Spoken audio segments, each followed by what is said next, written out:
বাড়িতে ছিল একটা ছোট্ট অনুষ্ঠান, তো আমি একটু চিলি ফিশ রান্না করেছিলাম। সেই রেসিপিটাই চলুন আজকে শেয়ার করি। ভেটকি মাছগুলোকে বাজার থেকে স্কোয়ার করে কেটে এনেছিল, তারপরে সেটাকে আমি ভালো করে ধুয়ে পরিষ্কার করে আদা রসুন বাটা, একটু গোলমরিচের গুঁড়ো আর একটু লেবুর রস দিয়ে কিছুক্ষণ ম্যারিনেট হওয়ার জন্য রেখে দিয়েছিলাম, এই ঘন্টা দুয়েক মতো।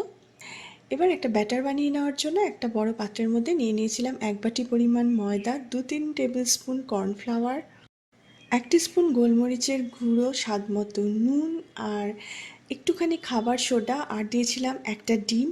সব কিছু খুব ভালো করে মাখিয়ে নিয়ে অল্প অল্প জল দিয়ে ব্যাটারটা তৈরি করতে হবে। তারপরে সব শেষে দিয়ে দিয়েছিলাম 1 টেবিল স্পুন সাদা তেল।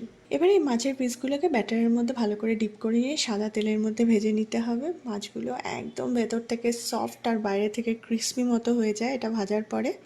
এবারে সসটা রেডি করে নিয়েছিলাম, তার জন্য একটা পাত্রের মধ্যে পরিমাণ মতো tomato sauce, soya sauce, chilli sauce আর একটু মধু দিয়ে সব কিছু খুব ভালো করে মিক্স করে নিয়েছিলাম। পেঁয়াজ, টমেটো, স্প্রিং অনিয়ন, ক্যাপসিকাম সব কেটে নিয়েছি। এবার মাছ ভাজার যে বাকি তেলটা, তার মধ্যে 2 টেবিল স্পুন কুচনো রসুন আর 2টো শুকনো লঙ্কা ভেঙে দিয়ে দিয়েছি। এটাকে তেলের মধ্যে সামান্য একটু নাড়াচাড়া করে তারপরে এর মধ্যে পেঁয়াজ, টমেটো, স্প্রিং অনিয়নের সাদা অংশটা দিয়ে আরও একটু কুক করে নিয়েছি। তারপর স্প্রিং অনিয়নের সবুজ অংশটা আর ক্যাপসিকামটা দিয়ে সামান্য একটু কুক করে নিয়ে এর মধ্যে সসটা দিয়ে দিয়েছি, যাতে ক্যাপসিকামের ক্রাঞ্চি ব্যাপারটা থেকে যায়।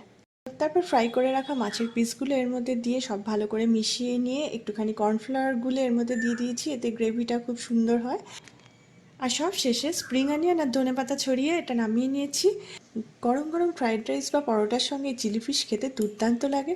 রেসিপি ভালো লাগলে ট্রাই করবেন, আর ভিডিও ভালো লাগলে লাইক করে দেবেন। দেখা হচ্ছে পরবর্তী ভিডিওতে। সবাই খুব ভালো থাকবেন।